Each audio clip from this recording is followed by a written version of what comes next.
Italy have beaten Turkey by 3-0. I find it hard to believe, but it is their biggest ever win at the European Championships, Richie, and people will be very much taking notice of the Italians after that. Absolutely. It was a very one-sided second half.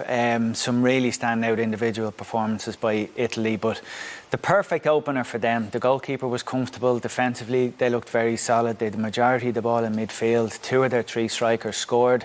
Berardi, I thought, was excellent. Spinazzola, likewise. And it was as emphatic an opening night victory as they could have hoped for. Turkey, exact opposite. We'll talk about them in a moment, but perfect start for Italy. Liam, did you expect Italy to play as well as that for the victory and the performance to be as emphatic? Well, you don't win your 10 games in qualifying and go 27 unbeaten if you're not doing something really right. And they look so professional, so efficient, play for one another, good mix of experience and youth. Like, there was players that came in today, I didn't know too much about. Spinazzola, the right-footed left-back, he was absolutely terrific. Locatelli, big lad in midfield. Him and Jorginho and Barella looked to have a great balance in midfield. Where I thought they might be weak was the 3 lads up front.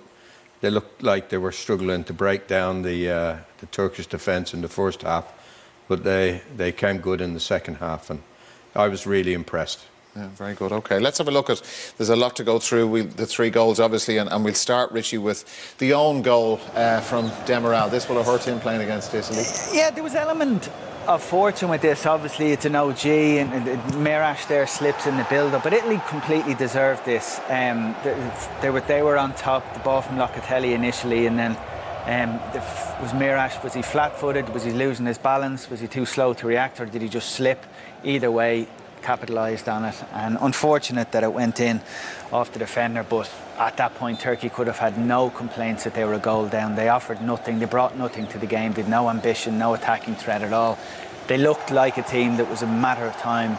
They were just going to hang on for the second half. It was a matter of time before they conceded. That's I suppose the tough thing for them. Now, this is a heavy defeat. Morale will be low. But, you know, we spoke about how they kind of breezed their way into the tournament and were winning rave reviews. But they just sat there and defended. So I don't know, maybe you could say the occasion got to them. Opening night, global audience, playing in Rome against Italy, one of the hosts. But maybe it's a feature of the format of the tournament. Only 8 teams are going to be lost from the group stages. So many teams will go into this pretty cagey, pretty conservative, thinking 4 points, probably, maybe even 3 points will be enough. They're not going to take chances. So if teams do come up against stronger nations, hopefully we won't, but maybe the group stage will be littered with really defensive, one-dimensional performances, but hopefully not. I hope not. No.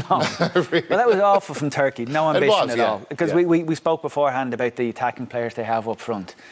We've nothing to say about them.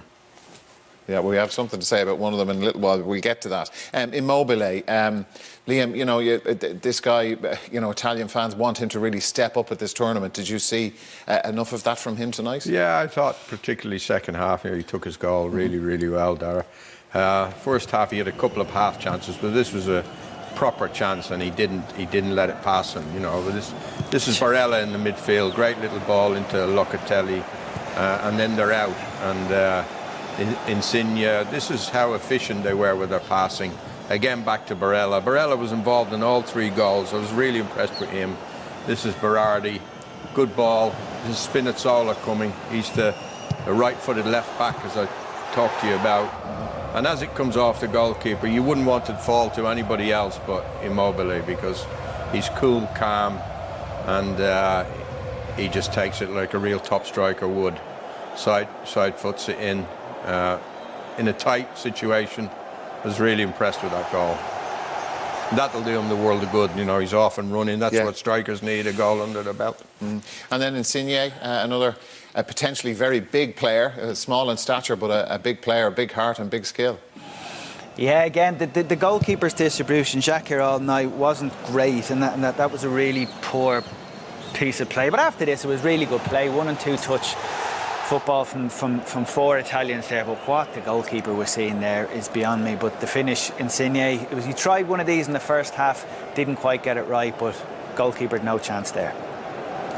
I thought that was a class goal. Yeah. You know, they were so efficient and professional. At 2-0 up, It might have been that Berardi got the ball and wanted to show what he could do, you know, but no, it was really professional.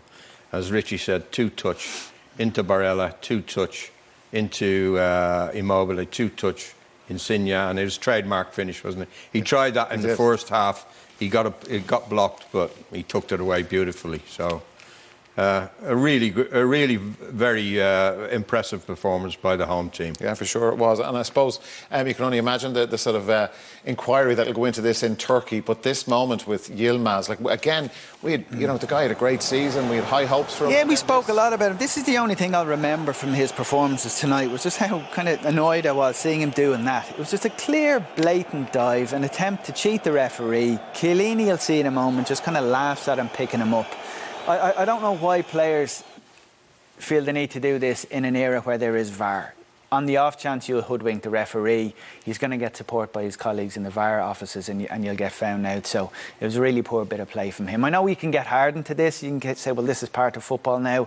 Players do it all the time. We're used to seeing this for years, but I still think you should call it out when people make complete prots of themselves. But it just looked so ridiculous. It did, and to compound it, it was part of a performance where, as an attacking threat, Yilmaz was really.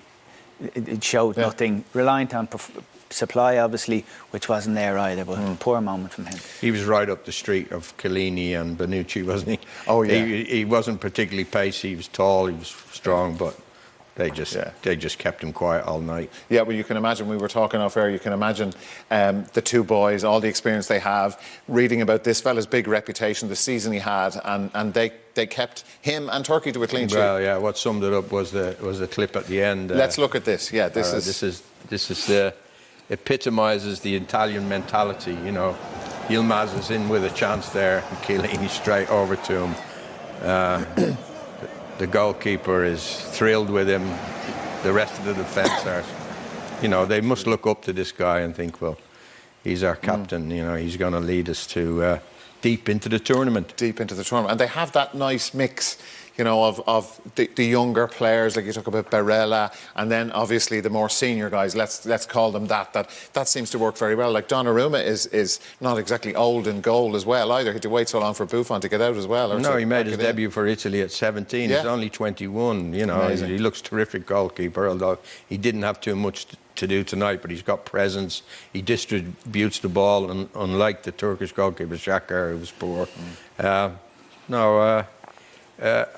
not going to say they're going to go all the way to win, because I do think that up front they might be lacking the class of the top player, but they're certainly going to go deep into the tournament. Would you put, like, as you know, we spoke beforehand about the, you know, half a dozen potential winners. They're very firmly in that group of 6, aren't they, or more? Yeah, and it suits them not to be favourites. I think people haven't said they're at the ability of someone like Belgium or France, but the Italians are like that situation they're in. Yeah, very good. What does this do for Wales? Switzerland is tomorrow.